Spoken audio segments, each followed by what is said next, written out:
This according to former Twitter CEO Jack Dorsey, who now says he's taken full responsibility for the shenanigans we're learning in the Twitter files. This includes censoring the Hunter Biden laptop story, suppressing conservative voices, and whatever dark deeds Elon Musk has yet to reveal. Jack also insists there was never any political motivation, that's funny, or hidden agendas, that's even funnier, behind his company's decisions. But as Justin Bieber once sang, is it too late now to say sorry? Here with me now, editor at townhall.com, Fox News contributor, Katie Pavlich. Great to see you, Katie. Great to see you, Kennedy. So, does Jack Dorsey's mea culpa ring hollow to you?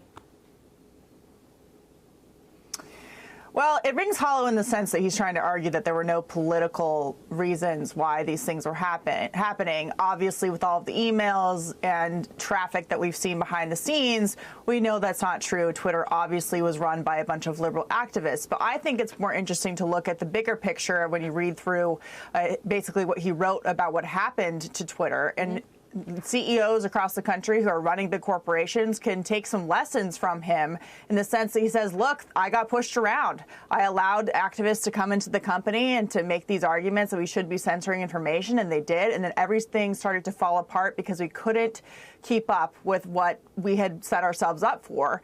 And actually, when he gives solutions to moving forward, as we're hearing a lot about regulation on Capitol Hill and saying that things need to be done to, rein in big tech and to issue some regulations on the federal level for social media companies, not just Twitter, he's saying, look, we have to give power back to the people, back to the user. And the mistake that Twitter made was building tools inside the company to control information rather than building tools for users to control information themselves and to decide how they wanted to use the platform.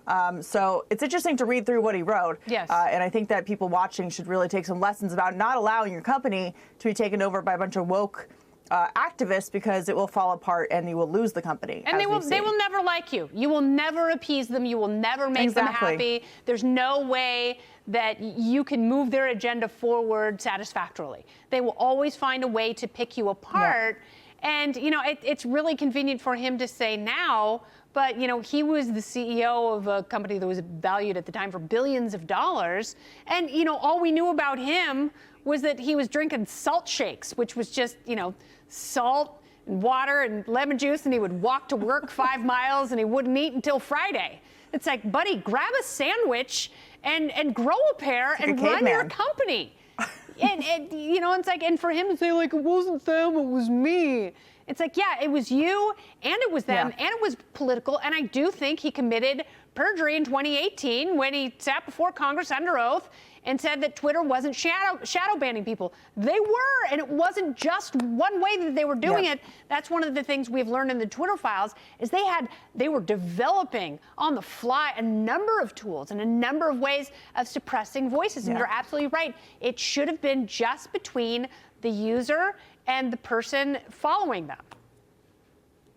Mm-hmm.